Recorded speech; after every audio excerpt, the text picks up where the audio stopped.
oleh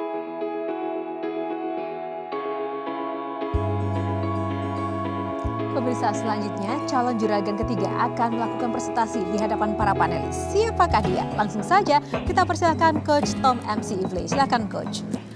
Calon juragan kita yang satu ini merupakan orang dari teknik kimia yang secara otodidak memikirkan bagaimana sih caranya untuk memindahkan warna daun asli ke dalam kain atau kulit. Ternyata hasilnya luar biasa. Mari kita lihat Sabda Ecoprint.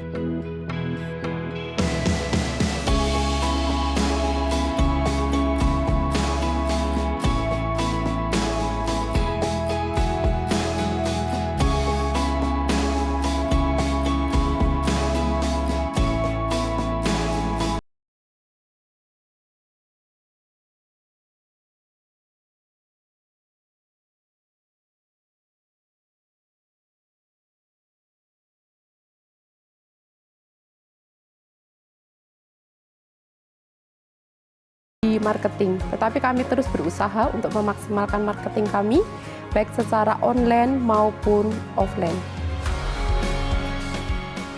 Tujuan Sabda Batik untuk mengikuti Juragan Zaman Now adalah menjadi UKM yang naik kelas, tidak hanya di lokal tetapi juga go internasional. Saya siap menjadi Juragan Zaman Now.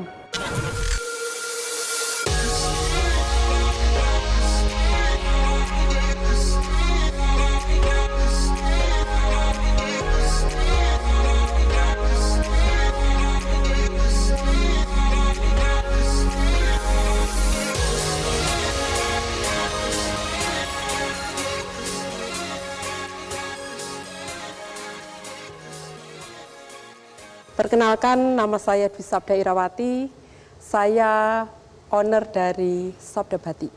Nah, keunggulan dari produk Ecoprint yang dimiliki dari Sabda Batik ini yang pertama adalah setiap produk itu tidak ada yang sama. Jadi, one produk hanya ada satu item aja, tidak ada yang pernah sama. Nah, selain itu kami mempunyai ciri khas pewarnaan yang tidak mudah luntur. Dan yang pasti bahwa produk dari Sabda Batik ini adalah produk yang sustainable, yang ramah dengan lingkungan. Ini adalah laporan keuangan kami. Progres kami setiap tahun kenaikannya cukup signifikan. Ini mencapai sekitar 49% dari tahun 2002 ke 2003. Nah, kami mempunyai kerinduan, mempunyai tempat produksi baru. Ini adalah tempat produksi yang kami bangun, tetapi masih belum sempurna. Karena kalau tanpa penutup, itu nanti kalau kami menata daun akan berhamburan jika ditiup oleh angin. Gitu. Jadi kebutuhan dari renovasi tempat produksi kami dan juga untuk memperkuat produk kami ini sekitar 230 juta. Bu Sabda, sekalian edukasi deh Bu. Bu, setahu saya, batik dan Ecoprint itu dua teknik yang berbeda, walaupun ada perdebatan juga ya. Nah, pertanyaan saya, kenapa namanya Sabda Batik? Apakah dalam produknya ini ada kombinasi teknik batik juga atau bagaimana? Baik, saya akan menjelaskan. Jadi sebenarnya dulu saya sebelum membranding Ecoprint ini, saya memang bermain di batik. Jadi mulai tahun 2018 sampai tahun ini, saya sedang memperkuat branding untuk Ecoprint. Ya. Oke. Apa tadi batik Ecoprint ya? Gitu. Ecoprint, tapi di brandingnya batik gitu ya. Jadi karena memang kan kompetisi itu crowded banget ya. Crowded banget sehingga kita memang butuh sesuatu yang muncul. Ya salah satu yang kunci kuat muncul itu kategori. Kayak dulu kita kenal bakpia gitu ya. Bakpia di Jogja itu kan ya bakpia ya begitu. Tiba-tiba muncul bakpia kukus. Yang mungkin itu out of lazim banget deh. Tapi akhirnya jadi booming di Jogja gitu. Walaupun banyak perdebatan lah ya. Bakpia tuh nggak harusnya begitu gitu. Itu dorayaki mungkin atau apa gitu ya. I think that's a good point for branding ya. Debatable dengan Rian gitu ya. Tapi I think it's good for me ya. No problem. menjadi berbeda itu kadang-kadang jauh lebih baik daripada menjadi followers. So sehingga ini menarik kategorinya ya, batik ekoprint gitu ya. Ini beda sekali dengan contoh yang disebutin Pak Alex itu ya, soal bapia, soal makanan, karena dengan membranding sesuatu yang berbeda, segmen marketnya juga akan berbeda.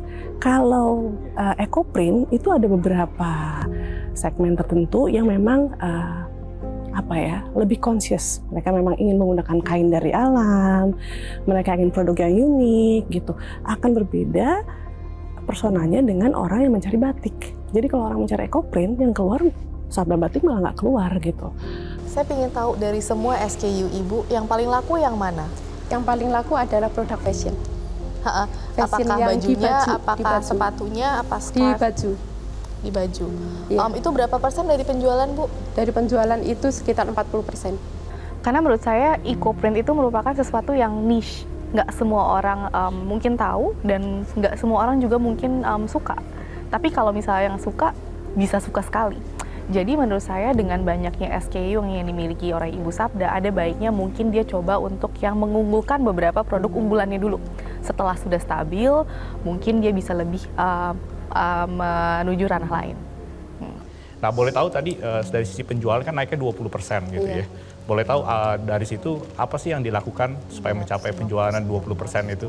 Kami akan memaksimalkan di digital marketing kami itu. Serta kan karena produk ekoprint ini adalah produk ramah lingkungan ya. Terus sementara berdasarkan pengalaman ini kan banyak peminat kami yang dari luar negeri gitu. Jadi kami akan mencoba untuk promosi ke luar negeri. Sekarang average price-nya berapa sih penjualan ini? Dan apakah dengan unik ini marginnya tetap lumayan bagus? Dan tadi mungkin tergantung luar negeri, sekarang berapa persen yang di luar negeri, berapa yang di dalam negeri? Iya, kami memang sudah melakukan ekspor, serta ada satu tempat display di luar negeri, itu sudah mencapai sekitar 45% dari target penjualan. 45% ya? Iya. Di mana boleh? Itu di Malaysia kami ada. Di Malaysia? Iya. Barangnya sangat unik kan, jadi prosesnya dibikin manual dengan desain benar unik, piece per piece. Nah, hal ini yang bisa membuat agak lebih susah di scale. Saya mau tanya Bu Sabda, jadi ini misalkan Ibu produksi 100, yang keluar laku itu berapa?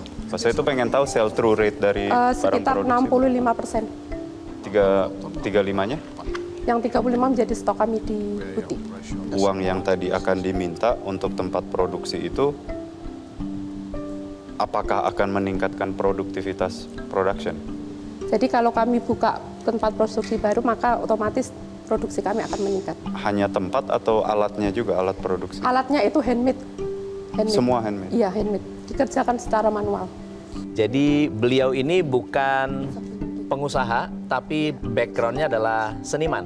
Jadi keluarga seniman, lalu kemudian menggabungkan teknik kimia dengan fashion. Dan saya lihat kekuatan ini memang seharusnya lebih banyak diedukasi dan promosi yang lebih agresif, walaupun ada keterbatasan dengan produksi karena membutuhkan tempat yang luas untuk menata daun-daunnya. Cukup panelis ya, waktunya habis. Oke, tepuk tangan untuk Sabda Batik. Baik, terima kasih pemirsa. Kita akan tunggu 3 peserta sudah memberikan presentasinya di hadapan para panelis. Siapa di antara mereka yang akan mendapatkan tambahan modal atau investasi? Kita tunggu seusai jeda. Juragan Zaman Now Season 3 akan kembali. Silakan Coach. Pengalaman yang berkesan saat berpresentasi itu banyak masukan-masukan sih yang untuk memang kemajuannya si Sabda Batik gitu. Jadi ya dapat ilmu yang luar biasa di Juragan Zaman Now ini. Pesan utamanya untuk Sabda Batik adalah karena namanya Sabda Batik, harusnya fokus dengan batik atau fokus dengan fashionnya. Jangan lari ke baju, tas, sepatu, itu yang akan membuat fokus menjadi terpecah.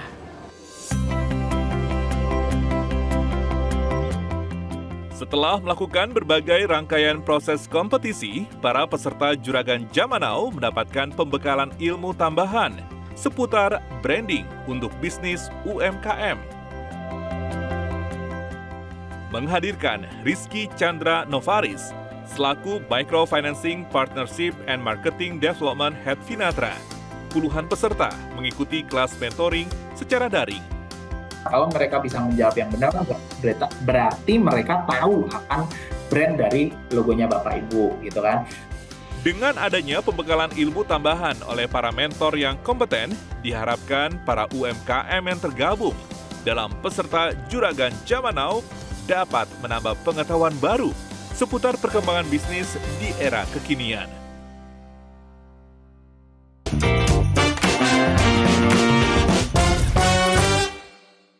Didukung oleh